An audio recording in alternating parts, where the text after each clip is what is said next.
know the why human trafficking work is needed: to fight for the freedom of modern-day slaves. But love, passion, commitment isn't all you need to be an effective and successful anti-trafficking advocate. Learn the how.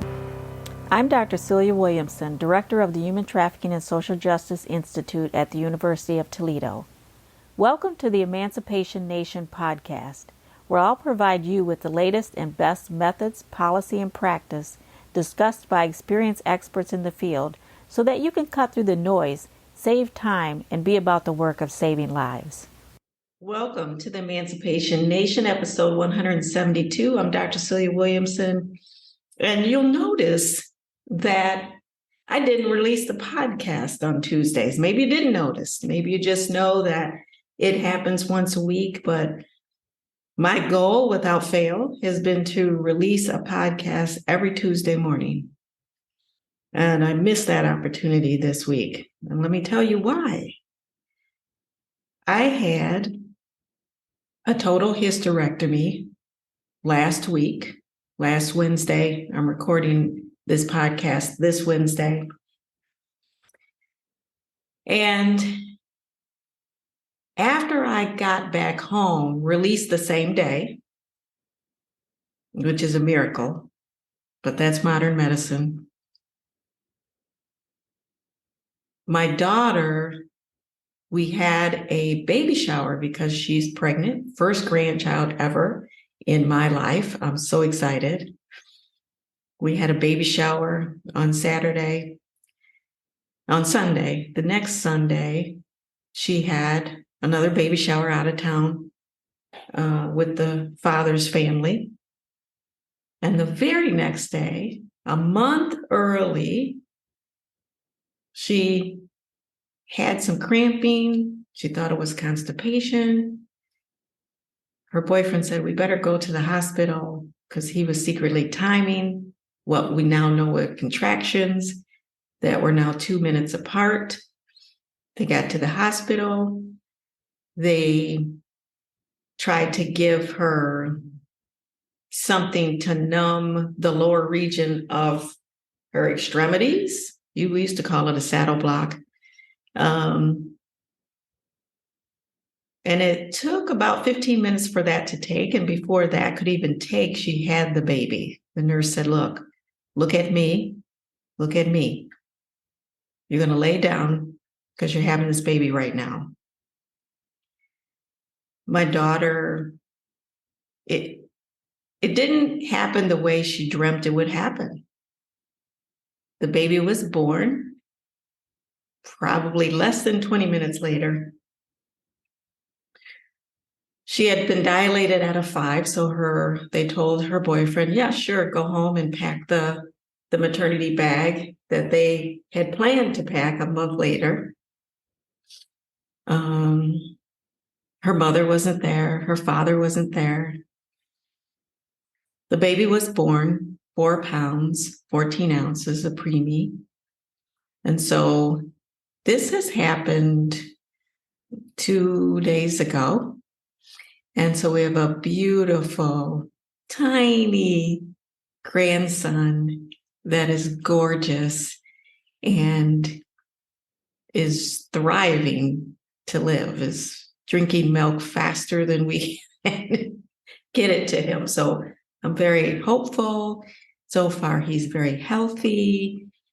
And I, of course, was at the hospital moments later while they were sewing my daughter up. She had it vaginally, but she had a rip. I had a catheter that I'm dragging around the hospital in my pajamas. And so, these are the lives that we lead. I'm doing great. Mother's doing great. Baby's doing great. I don't know about the men in our lives, not so great, because they have been running around tirelessly without much sleep, being very helpful. So I want to use this opportunity to talk about time and life According to the book, The Diary of a CEO, some of the best years, happiest years of your life are between 0 and 25, right? Beer and sports and movies and fun times and schools and friends. And there's a certain freedom and there's a certain belly laugh that later on in life, it's just difficult to get that back. Not only a deep belly laugh of pure joy and happiness, being with your friends or family, but not even worried about your belly, letting your belly hang out. Remember those days? We didn't care, right? We didn't worry about wearing Spanx and wearing ties and suits and looking presentable. Just let our belly hang out. Let the popsicle juice run down the front of our belly as we're running around laughing. Happiness between 0 to 25, some of our happiest years. 25 to 45, they talk about those being the least happiest years. The shit gets real years. The years where you're working hard, you're losing sleep, stressed out, trying to create a relationship or sustain a relationship is hard. These are the years you get married. These are the years you partner up. These are the years that you don't always like your partner. I say these are the most difficult years. I say great relationships are like the stock market. They go up to 70, 80%. You're like, wow, this is an amazing relationship. I love this relationship. And then there are days and weeks where the relationship goes down in stock to about 20, 30%. And those are the days you can't stand the relationship. And those are the argument days. And those are the days you wake up, look over next to you and you go, why the hell am I here? Like, I don't even like this person. And what you don't know is there's a stock market going on in their head as well. Those are the difficult times. Those are the times where commitment is what keeps you, right? Not the joy, the fulfillment that you find yourself in this relationship. It's the commitment. Same thing happens with our children that we have. My mother says, a few years on your knee, a lifetime on your heart. We worry constantly for the rest of our life. So if you don't have children, by the way, please cut your parents some slack. Just give them a break. Stop being such a brat. If they call you because they are scared of something, they're worried about something, shut the hell up. Answer their questions, understand their worry, understand that's their job to love you. And wow, isn't it annoying that someone loves you that much? And let them ask the questions and let them find out how you feel and how you're doing and that you're safe. And then hang up the phone. It'll take you 2 minutes, 3 minutes, 5 minutes. Some of you say, no, they're going to go on and on and on. Well, cut them off, but give them the key information that makes their day more enjoyable, where they can exhale and just feel comforted that their children are okay. Because what you don't know is, as a parent, you are as happy as your least happy child. So answer their questions, help them out. But during this 25 to 45 is you're raising your children, you're worried about them. Things are stretched thin emotionally, financially sometimes. You're just trying to hold it all together between the kids and the school and the job and the house and the friends and the family and the toxicity and the dysfunction and and the mental health and the emotional health. And oh, by the way, you're out there in the world trying to help others. The shit gets real. Time span, 25 to 45. Then sometimes at some point you reach your late 40s, early 50s. By that time, hopefully you have some level of financial security, or you have grown accustomed or comfortable. You have what you need, maybe not everything you need, but you have a lot of what you need. You know how life works. Hey, I want to break into this episode for a moment. I want to remind you that survivors of sex trafficking experience trauma as a result. Trauma-informed care is something we learn so that we don't re-traumatize victims. However, trauma-informed care will not lower someone's trauma. We have survivors that need to heal inside.